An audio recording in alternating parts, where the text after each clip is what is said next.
Sarah, and we're having some girl chat with Ashley from The Bee and the Fox, one of my favorite new lines. I got one of their t-shirts on, Dime Store Cowgirl. Couldn't get any better than that since I have a show out in Nashville normally during these times. How are you surviving this pandemic? Oh my gosh, it's so much. It's a roller coaster. You know, I feel like one day I'm riding high, one day I'm riding low, and all in all, I think it's just about surrender and acceptance. That's where my happy place is. So, not too bad. I'm hanging in there. Yeah, I mean that's a good way to look at it. I mean, every day is a new day. We're all exhausted from the election, waiting for those results still. Mm-hmm. Right. You know, I know, but you have this really inspiring line that was brought to my attention, and I wanted you to tell us a little bit about how the Bee and the Fox came to be. Like, where'd you get that name? That's such a creative name. Oh, it's funny that you ask about the name because it's, I feel like at this point, a part that I hate to share because it involves my ex-husband who I'm recently divorced from, but it was, I am indecisive as all beings. So I was just trying to think of a name for it one day. And I had always called him the Fox and he'd always call me the Bee. And so just put it together, which kind of gives it this false idea that he had something to do with it. But I mean, it wasn't really a joint effort ever. So it's misleading, but it's also a part of the story. So it is what it is, you know? Oh, that's so cute. Like, I was just trying, like, I was reading the background to everything. I'm like, I wonder where they came up with this, because you said back in the day you had moved to San Francisco and you got really inspired by t-shirts. And then, you mentioned the hypercolor and your nose bleeding. And I thought that was so funny because I had those hypercolor shirts. Yes. I don't know what I can't remember what they were called. Bum equipment. Yeah. Totally. So that was funny to hear that. But I mean, that's kind of how your inspiration grew into this line. Yeah, it's kind of funny. I can still remember, I went to college in San Francisco and it was one of those street vendors that had one of those shops set up underneath a tent. And I wasn't even in a relationship with the person I ended up having kids. I wasn't even in a relationship at the time. I didn't have any kids. And there was this little ringer tee that was like kind of like a touristy San Francisco shirt with like the bridge on it. And it had this like beautiful kind of old school font that said San Francisco. And I bought it right then and there. I was like, whenever I have my kids, whatever day that will be, this will be like the first t-shirt that they ever have. And I mean, I suppose we all like, from what you're reading, you've read my story, and t-shirts are something we all have. It's, you can think back to specific points in your life. You see photos. I mean, I think when we grew up, there wasn't like a photo of every day of your life like there is so much now. So I'm curious how it will change over time. But right now, when I look back on albums from my childhood, it's like you can remember certain periods of time by like, oh my God, that t-shirt. Like, for me, it was like these white cowboy boots that I wore all the time. There's those like staples that kind of mark a nostalgic period that you will never forget. And you build that association and those memories around those clothing pieces, which for many of us is t-shirts, which is kind of cool. It is cool. And you have a lot of inspirational ones. You did some for voting. Also, you're very focused on women's, rights and everything, and, the right to go out and breastfeed. You do a lot of that with the t-shirts. So what made that become one of your models? It kind of follows what I go through in my life. I mean, like revelations that, my own personal journey. I think that's why I feel like, I'm sure a lot of people feel like this when they start a business, but it feels like another child of mine because it is very much a reflection of myself and where I'm at in my life. Like for me, I didn't grow up necessarily thinking of myself as a feminist in any way, but as soon as I became a mother, it was really motherhood that kind of changed how I thought of womanhood. Just because I suddenly felt all of those societal pressures and I felt so boxed into a role that it just brought so many questions. I saw my mom in a whole new light. I saw my responsibilities in a whole new light. I saw my husband in a whole new light. I just, it kind of made me realize how far we need to go, how much work still needs to be done, and why we fight the fights that we do. Yeah, it's so true. I mean, people don't understand. I've done businesses. You have to go through so many starts and fails and then pick yourself back up and do it again. I did read, this is something that we have in common. We both had pretty serious car accidents. Last year I had one. It kind of set me back a year. You know, somebody hit me, rolled down the highway, had a major concussion and leg injuries, and yours was way worse, way worse. But don't you feel that sometimes that's like your wake up call, like something else is calling to you, some kind of being that something you got to grow, something new's on the horizon, I guess. For sure. And I think it also just points out to how much is not in our control. You know, I think we are getting in this false sense that like the more we try to like fine tooth comb things, that the more control we have over it. And it's not the case, you know. I mean, it's just, yeah, you can't plan on everything, and you have to roll with the punches. And it's just kind of like everything's not in our control, not meant to be in our control. Nope. That's kind of a blessing too, because it kind of takes a lot off your shoulders when you realize there's not so much you need to be holding on to. It's so true. That's how I felt. I was just like, I have to do this. And then you just like, now I'm kind of more like, all right, take it slow. We'll get there. And it's a lot of work to run a business. I mean, how many years have you been doing this?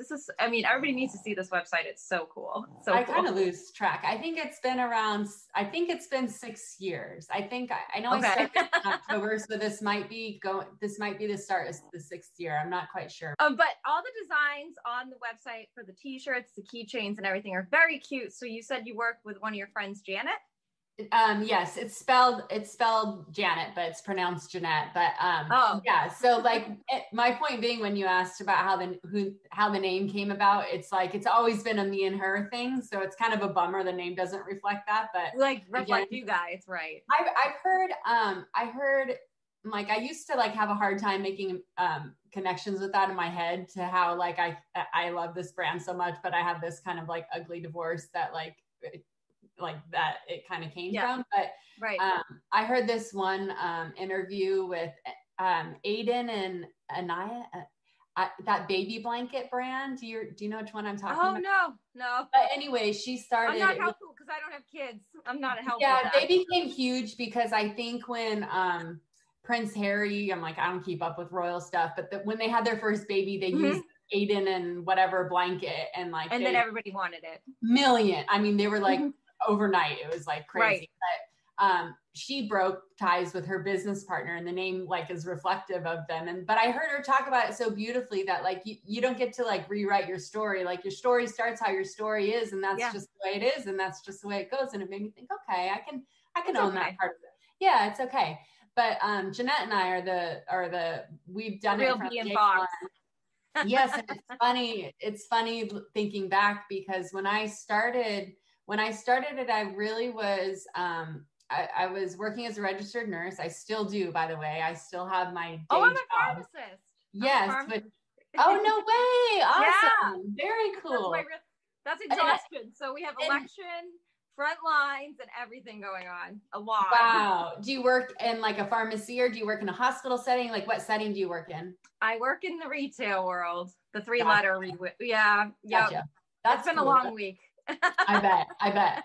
But so at the time I was working as a nurse, I had 2 kids. I had 2 babies at home, and she was living in Utah. We went to college together back in the day. We've traveled the world together. We've been best friends, inseparable, for over 20 years. So she worked as a freelance graphic designer, and then she was freelancing at the time, but now she's got a full-time job with Microsoft, and she had her own thing. And but she made the first 4 designs. We worked on them together, and that's really the birth of it. And I mean, she still is. I mean, I talk to her every day. I don't run any major decisions without going through her first. So, we still keep very close, working on it side by side. Is she doing all the new designs for now? You just put up some, I was on Instagram, and you have some new signs. The first one is my favorite one. Oh, the one I just posted? Yes. I forget exactly how it's worded, but it's like, she doesn't need anybody to tell her that she's good. Oh, there it is. A woman who does not require validation from anyone is the most feared individual on the planet, which comes I mean, that to me is so tied to my, like I said, it all comes from things that resonate in my own life. Like that is like my divorce. That is my divorce mantra right there. Right. Like I really needed self-validation. That was a big thing in my life and in my divorce. So yeah, that's where that comes from. And actually, I'm gonna have to get that and put that in I'm in the middle of constructing my Instagram room. So this is just like my living room background for all my shows, but it's gonna get an upgrade. So cool. Yeah. Yes, you need it. It's a good one. Definitely. I know it's like, and you keep saying, you said that like about divorce and everything. That's another thing. I'm a single girl, and like COVID has totally put a nix on everybody dating. Like because we're frontliners, who really wants to go out and like make up with somebody you don't even know? Let's be honest. I don't even have any time today. I really, that's another COVID or not, I have majority of custody and I have 3 small children and I'm schooling them. Running a business. And I'm running my business and I'm still working as a nurse. And it's just, I am not going to lie. Dating is like, I don't even not there. I don't even think about it. No. It's always comes when you least expected. So let's see what happens. It is. And I do think that from what I've been through, I have no interest. I don't know that I can ever trust anybody again from what I've gone through. So I think I say I'm dating myself and I am. I'm just like really happy getting to know myself right now. Well, that's a great thing too. Like I've had all that time in the world to figure that out. Like I just watch people and I'm like, I just kind of watch and grow from watching others. Yeah. Different struggles and stuff. And I'm like, I don't want that. Right. I don't want that either. And I don't want somebody telling me what to do. Oh, good Lord. I live vicariously through friends that are dating and I'm just thankful every time the story ends that it wasn't me. Awesome. I didn't have to put that time in and get to that result. Like all the better. Right. You know? It's so true. It's so doing true. a lot. We've traveled a lot, even through COVID. We've done a couple road trips, Oh, nice. Yeah. So I love my life right now. I mean, it's where you're supposed to be. Yeah. So maybe it'll come up with some new designs. Oh, that's what I was saying about earlier. The breastfeeding one was a big one for you. So yeah. Yeah. I mean, it's crazy how, actually in the beginning when I first started Instagram, and I think before you have 10,000 followers, it shows you like the exact number, it shows down to the single digit. And anytime I would post a picture of a woman breastfeeding in our shirts, the followers would just like just roll back. And I was like, it happened enough times that I realized like, oh my gosh, these people are clicking unfollow because they're offended by seeing a woman breastfeed. And now I think I've built enough of a brand that people know what they're getting when they hop on there. But that was a real big eye opener early on that like this many people in our world are uncomfortable by seeing a woman's body used in this manner. And that's they are crazy. It's crazy. Yeah. I know. It is crazy. It's crazy what you think. Like for me, like recently with the election, I decided to put my voice out there. I had a bigger voice. So I wrote an article about why you should, vote for Biden. It's out there that that's who I like. And, and, it's just like, I started losing followers on Twitter and stuff. And I was like, you know what? I don't care. I don't care because it's a bigger picture here that people are missing where I want them to see what they're missing. Yeah, I couldn't agree more. And it's why I keep my job as a nurse. I feel like it gives me the ability to use that voice and not get attached to like losing, because people will come at you, especially when you're a business, like they want to I want to return every shirt I've ever bought from you. Oh, I can't. Nasty.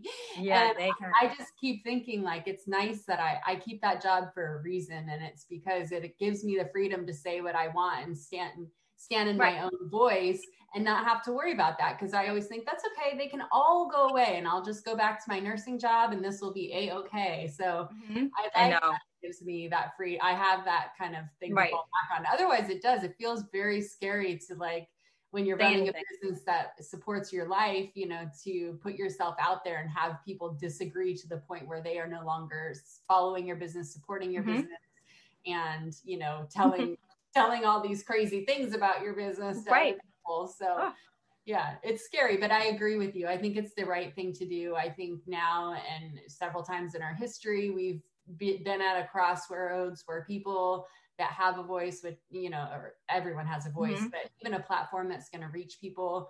I feel like it's a responsibility at a certain point, you know, to remain neutral during times of oppression is just further oppression. So yeah, yeah, I agree. It's like I was saying, like today on Twitter, I was like, in my bio, people have not noticed for the last year because I was always for Biden straight out of the gates. And in my bio, it says I'm a huge Joe Biden supporter. And it took a long time for people, probably the last month, to realize what I was up to. Like I would sneakily put them into our podcast, like back here.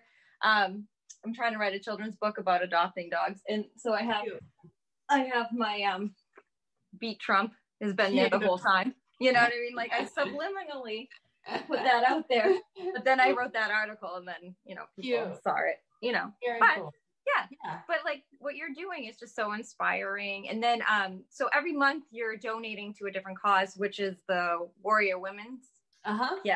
Yeah, it's really cool, and they're doing an amazing thing. I mean, they are highlighting and bringing their thing is that they want Indigenous history to be told through the women's eyes. So they are interviewing different women. They have a whole film out.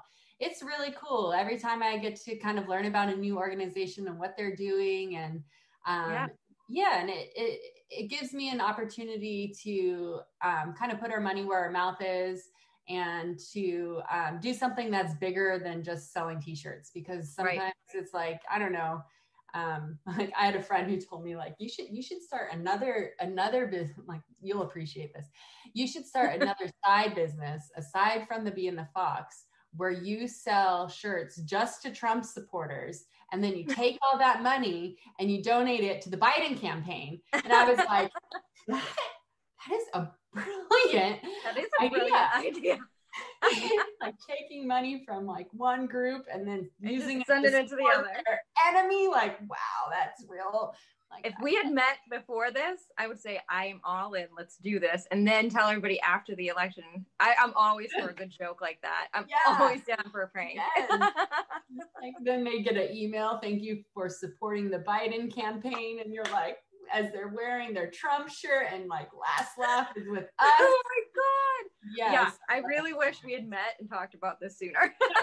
I know, when I got that, when they told me that idea, I'm like, how didn't you guys tell me this months ago? Like, I know. Too late now to get this ball rolling. But the organizations that we donate to, I feel like are such an extension of the brand and what we stand for, that I love. That's my favorite part for me, is being able to give back into brands that support the same kind of movement that we are about.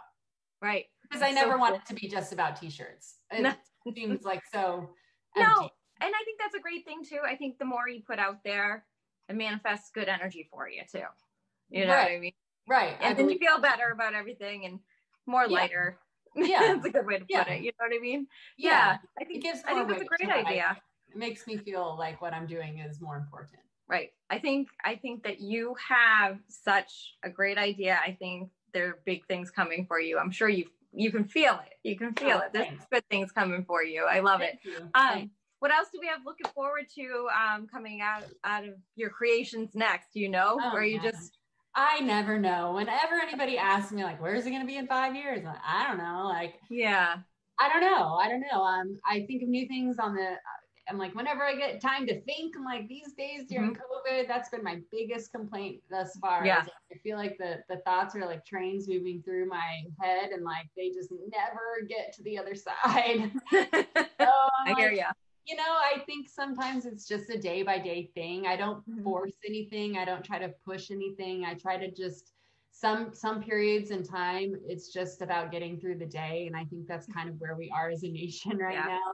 I'm not trying to put the weight on my shoulders that like I need to think or even know what's next, or what's my next idea, or where am I going to go from here. I think just that I have something today, I'm going to sit in the gratitude of that, and you know, just take it day by day. But ideas come to me, and I go with them, and you know, I'm not going to pressure myself into thinking, otherwise it gets too hard. I know. I'm already thinking of different t-shirt things for you to say. Maybe you need to do something about COVID. I know. The germ balls. Send the ideas my way, you know. I know. Especially the frontliners. I feel like right now we're just kind of forgotten about. And I think I'll say, you know, employers aren't looking out for the best interests of the employees right now. There's a lot of pressure. Sometimes we're working amongst somebody who might have COVID. Might not. For sure. And they can be at work as long as they're taking their temperature twice a day. I know. Every time I walk into the hospital, I'm like, you guys are all educated on the same level. And I know we're all smart. You realize taking my temperature for me to go in says nothing about how I'm going to feel in 2 days from now. And I can be contagious now. But I'm like, okay, this is all something. And you know, that's the thing about COVID in general is like, how much of this kind of stuff do we do just to make ourselves feel like we have that control that we're seeking? And it's like, you know, a lot of it, but I mean, I'm like, but still, I'm like, I'm that makes it sound like I'm opposed to some of the things we do. And I'm not. Like, no. Mask wearing, I promote mask wearing. Oh yeah. But of course, some of the things that we're doing are silly and are going to prove to be sillier in hindsight because we're in a pandemic that we're just learning things about as in real time, you know? So like sometimes people, like I hear people say, well, the CDC said this and then they changed their mind. They didn't change their mind. They learn more information. It's different every day. You do better when you know better. And that's just what it is, you know? Yeah. One thing I do know for sure is, I don't know if you notice it with the mask, my eyes are puffier under them, and I don't know if it's more wrinkles, but they kind of fall back into my head, and I'm like, what is happening here? And it's because we're blowing hot air in our face 12 hours a day, and it's just like, we're gonna be a little toxic. I know. I tried to wear an N95 at work the other day, and I was like, I can't wear this for 12 hours. I don't even know how you can wear it for 5 minutes. No, it hurt my face. Yeah. But I have to wear those for certain patients anyways, but you know, usually you're just going in the room and out of the room and, you know, I can tolerate it for a short, but I'm like 13 hours with that on my face. I was like, I just went back to my surgical mask and my shield and I'm all good, you know? Yeah. That's our look for that. There you go. There's a t-shirt with that. Yeah.